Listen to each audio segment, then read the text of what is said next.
తెలంగాణ మాజీ సీఎం కేసీఆర్ తనయ ఎమ్మెల్సీ కవిత తన దారి తాను చూసుకుంటున్నారా?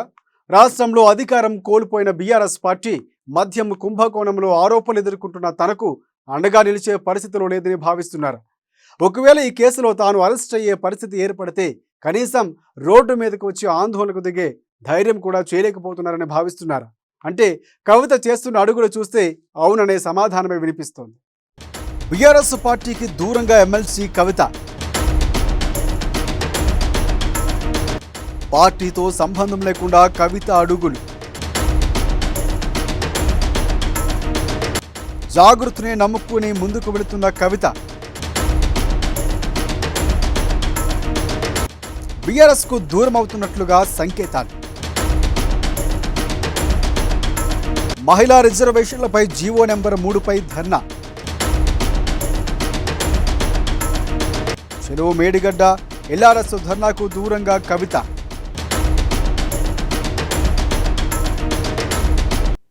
ఎమ్మెల్సీ కవిత ఒకప్పుడు కేసీఆర్ కూతురిగా ఓ వెలుగు వెలిగారు. బీఆర్ఎస్ పార్టీ అధికారం కోల్పోవడంతో ఆమె పార్టీ కార్యక్రమాల్లో పెద్దగా కనిపించడం లేదు. పెద్దగా అనేది ఏమీ కాదు, అసలు పార్టీ వ్యవహారాల్లోనే ఆమె కలుగు చేసుకోవడం లేదు. పార్టీ పరంగా ఇచ్చిన కార్యక్రమాలకు కూడా హాజరు కావటం లేదు. అలాగని ఆమె పూర్తిగా ఇంటికే పరిమితమై అజ్ఞాతంలోకి వెళ్ళిపోయారంటే అది లేదు. ఎన్నికల ఫలితాల తర్వాత ఒక రకంగా చెప్పాలంటే ఆమె యాక్టివ్ అయ్యారు. ఆమె యాక్టివిటీ అంతా పార్టీతోనే సంబంధం లేకుండా జరుగుతుంది.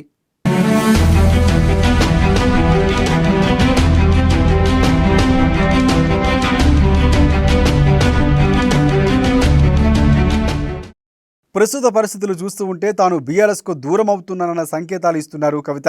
అంటే ఇప్పటికే పలువురు బీఆర్ఎస్ నేతలు ఇస్తున్నట్లుగా పార్టీ మారుతున్నారన్న సంకేతాలు కాదు, ఆమె తనకంటూ ప్రత్యేక గుర్తింపును కోరుకుంటూ ఆ దారిలోనే బిజీ అవుతున్నారని తెలిసేలా కవిత వ్యవహార శైలి ఉంది. మహిళా రిజర్వేషన్లపై జీవో నెంబర్ 3పై ఆమె ధర్నా చౌక్ వద్ద ధర్నా కార్యక్రమంలో పాల్గొన్నారు. ఉద్యమం సమయంలో జాగృతి పేరుతో ఆమె పెద్ద ఎత్తున కార్యక్రమాలు నిర్వహించారు. ఇప్పుడు అదే జాగృతి ఆధ్వర్యంలో ధర్నా కార్యక్రమాన్ని నిర్వహించారు. అంతేకాదు తెలంగాణ ఎన్నికల్లో బీఆర్ఎస్ పార్టీ పరాజయం పాలైన తరువాత ఆమె పార్టీకి దూరంగా ఉన్న రాష్ట్రంలోని రేవంత్ ప్రభుత్వంపై విమర్శల విషయంలో మాత్రం వెనక్కి తగ్గలేదు.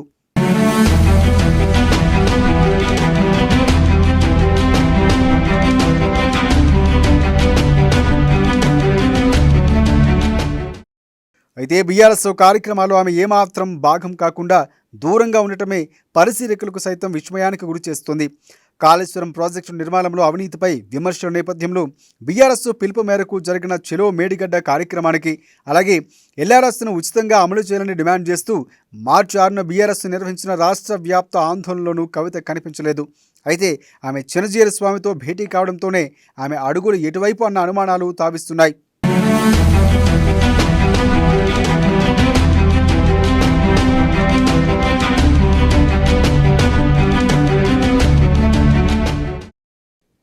అది అలా ఉంటే ఢిల్లీ లిక్కర్ కుంభకోణంలో కవితపై ఆరోపణలు బయటకు వచ్చిన నాటి నుంచి కూడా బీఆర్ఎస్లో ఆమె స్థానం, బీఆర్ఎస్లో ఆమె ప్రయాణం గతంలోలాగా లేదని మాత్రం పరిశీలకులు విశ్లేషిస్తున్నారు.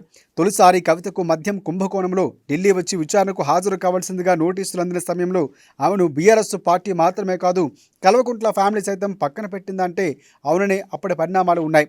ఢిల్లీ మద్యం కుంభకోణం మచ్చ అటు పార్టీకి ఇటు కుటుంబానికి అంటకుండా ఉండేందుకే ఢిల్లీ లిక్కర్ కుంభకోణం కేసుకు సంబంధించినంత వరకు కల్వకుంట్ల కవితతో పార్టీ పరంగా లేదా కుటుంబ పరంగా ప్రత్యక్ష సంబంధాలు లేకుండా జాగ్రత్త వహించారన్న అనుమానాలు కూడా అప్పట్లో పరిశీలకుల నుంచి వ్యక్తమయ్యాయి.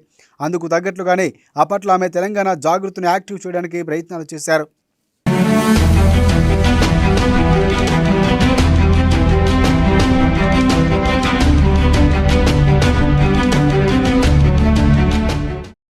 ఢిల్లీ లిక్కర్ కుంభకోణంలో కల్వకుంట్ల కవిత పేరు అప్పట్లో ప్రముఖంగా వినిపించిన కేసీఆర్, కేటీఆర్ సహా కల్వకుంట్ల కుటుంబం సభ్యులు ఎవరూ పెద్దగా స్పందించలేదు. ఇక పార్టీ పరంగా కూడా మొదట్లో పెద్దగా ఆమెకు మద్దతు లభించలేదు.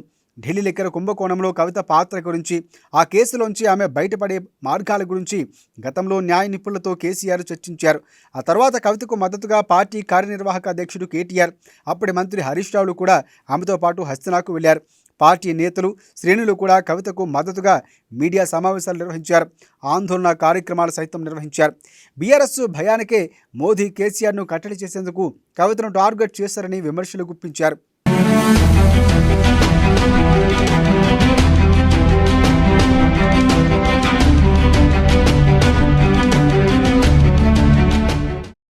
పార్టీలో కుటుంబంలో తొలుత మద్యం కుంభకోణంలో తనకు మద్దతు లేని పరిస్థితులు ఉన్న సమయంలో కవిత పూర్తిగా తెలంగాణ జాగృతిని నమ్ముకున్నారు. ప్రెస్ మీట్లలో కూడా ఆమె అదే విషయాన్ని పదే పదే చెబుతూ వచ్చేవారు. అప్పట్లో పార్టీ కల్వకుంట్ల కుటుంబం కవితను వద్దనుకుంటే ఇప్పుడు కవిత బీఆర్ఎస్ కల్వకుంట్ల అండ తనకు అవసరం లేదని కూడా భావిస్తున్నట్లు స్పష్టంగా కనిపిస్తుందని రాజకీయ పరిశీలకులు విశ్లేషిస్తున్నారు. తనపై ఆరోపణలు కేసుల విషయంలో పార్టీ కల్వకుంట్ల కుటుంబం అండ అవసరం లేకుండానే ఎదుర్కొని పోరాడాలని కవిత భావిస్తున్నారా, లేక రాజకీయంగా ఆమె అడుగులు మరో దారికి మళ్ళాయన్న అనుమానాలు సైతం వ్యక్తం అవుతున్నాయి. మొత్తం మీద కవిత వ్యవహార శైలి మాత్రం రాజకీయ వర్గాల్లో ఇప్పుడు హాట్ టాపిక్గా మారింది.